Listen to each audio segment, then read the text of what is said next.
So Zach is out there going, absolute Batman's great. Only the right wing, don't like it. Yeah. And the book's terrible. By the way, I don't know if you've read it, but it is like the ultimate just slop central. It's not something that anybody's going to read in 10 years or anything like that. It'll be gone. It'll be forgotten. Right now, I understand it's selling less than 100,000 copies, so it's fallen off. The only reason it got anywhere, by the way, is it says Batman on the title, and then they put a number 1, and then they put all the marketing stops out for it at the beginning to do this. And we know this, and DC faked a lot of the numbers on it to make it look more successful than it was, as the comic industry is wont to do. But it's also been a woke nightmare. The entire DC Absolute Universe has been a big just double down on everything that made the comic industry terrible in the last, how many years now? I can't even remember. It's 2025, so it's been, I think 2015 was pretty bad at that point. And there's a new Harley Quinn design. You can already see it on the screen here. It's so laughable what they do here. We'll get into the psychology on why they do this in just a moment and go over all the wokeness of Absolute Batman because people aren't realizing it so much. They need to wake up. DC Comics hates you. Marvel Comics hates you. They want you dead. With that annual that came out last week, that was a full admission that they want you dead. They want you gone. And that's the entire purpose of their entire establishment. And so you got to stop supporting them if you are at all. This is crazy today. And oh my gosh, there's a lot to unpack here. My name's John Delarose, everybody. I've been fighting against the mainstream industry. They try to, of course, suppress us every chance they get. They've labeled us all sorts of things ever since 2016, 2017 when I started talking about this with the comic book industry. I started my channel a little later than that, but I've been one of the original culture warriors from day one and trying to start a movement that's actually about changing the comic book industry. Again, I have my own comic book Substack right here where I'm actually just posting my comics. I make them myself, and I've got a zillion of them in development, and so it's a good spot. If you're a fan of mine, you actually get a great alternative that actually is regularly produced, and it's fun stuff around here. We have a wonderful community of real comic readers who do appreciate real heroism, the real way that comics used to be back in the day. We are officially, and I'm unabashedly right-wing. I'm Christian. I don't care. My comics can be, if you're on the left, if you're Bumpkins, hey, shout out to Bumpkins, you can enjoy my comics. It's totally fine. I don't do that thing where it's like, don't buy my books, which is what these guys do. But I'm glad you're here. And so sign up for this in the description below. I like posting webcomics. I post it for free, and that way you guys can just see what we're doing every single day. Bunch of new signups over the weekend. We also have a paid version. It's basically like a Patreon on here where you can support my channel and the like. It just helps me pay for a lot of the comic art that I post up, and I appreciate everybody who does so. We got some new signups over the weekend on that as well, so thank you. Shout out to you guys. All right, so here it is. Much like the video games have had their uglification of women arc, if you haven't seen it, I don't know where you've been the last few years, but it's been pretty bad. The comic industry has been doing much the same with its female creators and characters in recent years. Absolute Batman, as a whole, has been a woke travesty for DC Comics, making Harley Quinn look like a deranged lesbian, seeming to be a part of that trend. While DC Comics has been promoting its Absolute Universe line and ignoring identity politics in the marketing, the writing has been on the wall since the beginning. So far in Absolute Batman, there's been political jabs that have been subtle, but they are very poignant as well. The first and foremost is the race swap of Barbara Gordon, turning her into a black woman, despite Jim Gordon being white in the book. It's a nonsensical move, one that gets done increasingly in comic books to add and fake diversity to storylines.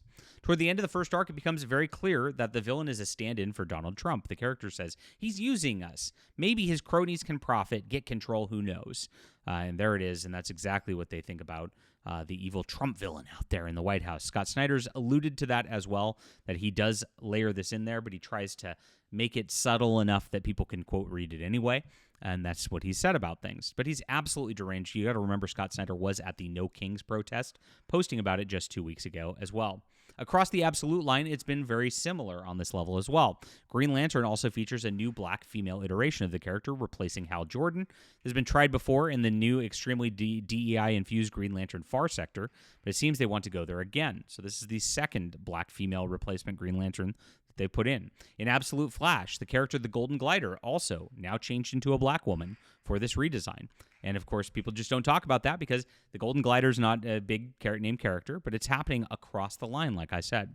It's been famous this last week how Daniel Warren Johnson took Absolute Batman and turned it into a political screed against Donald Trump, characterizing the MAGA supporters as white supremacists for Batman to maim and kill.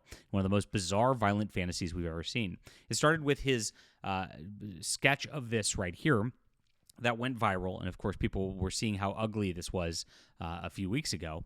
And then it actually came out, and the book actually was very much the same, with Batman just slaughtering police officers because they were in league with the white supremacists. It was very bizarre. Now, the left gaslit people about this online. They did the typical, oh, you identify as Nazis then? To make fans who were offended like it seem like they were ridiculous. Johnson gave an interview explicitly stating that his intent was to put this propaganda into the book. He said, then I watched the election, and everything changed. I was very, look, I don't hide the way I feel about, I don't think. I hide the way I feel about the world. I think it's very clear where my feelings are and how I feel about the current state of American politics. But all that to say, I watched the election. I couldn't sleep at night.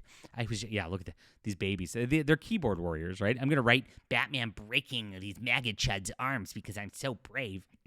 And then he's like, I can't even sleep because of an election. People said things, then voted the way I don't like.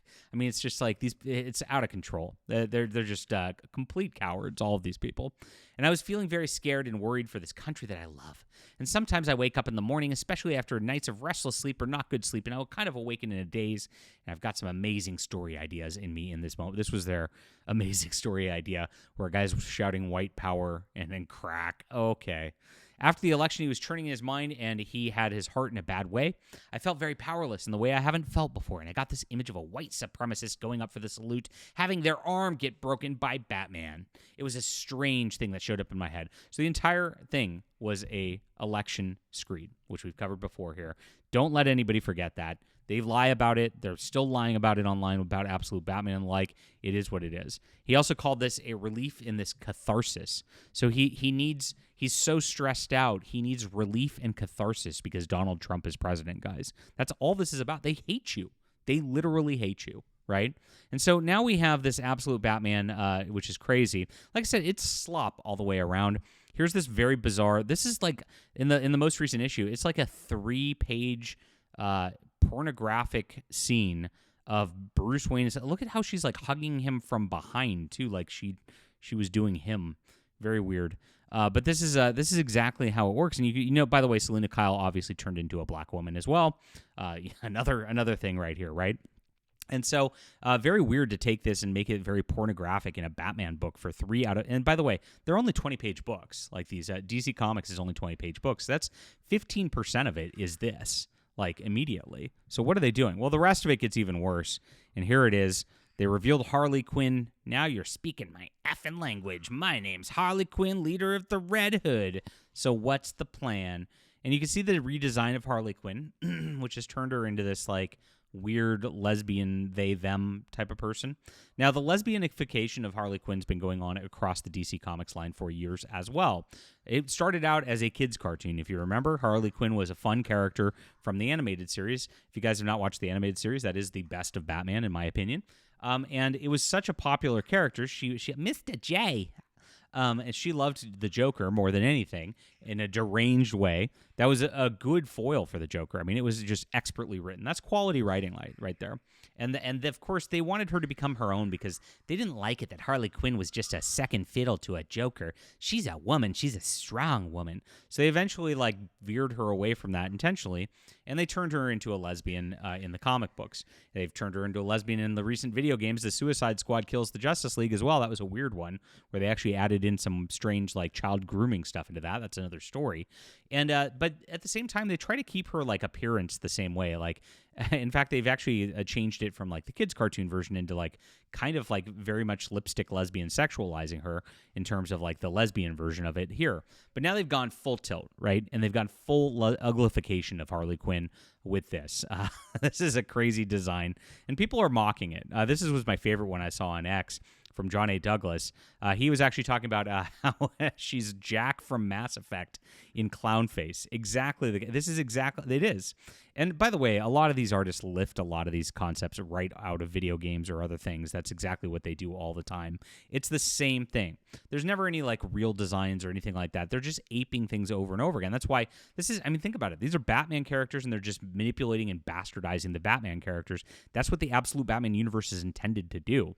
And it's just terrible. It's like, it's awful on every single level. The writing's bad. The identity politics is bad. The designs are terrible. It's all very, very stupid. And this is what we have for Absolute Universe. So that's it. That's where we're at these days. It's been a big woke journey to here. And that's Absolute Batman in a nutshell. Leave a comment down below with what you think about this. Please hit the like and subscribe button. Please check out my comic Substack right here, guys. It's in the description below. Really appreciate you being here and reading real comics. We'll be back soon.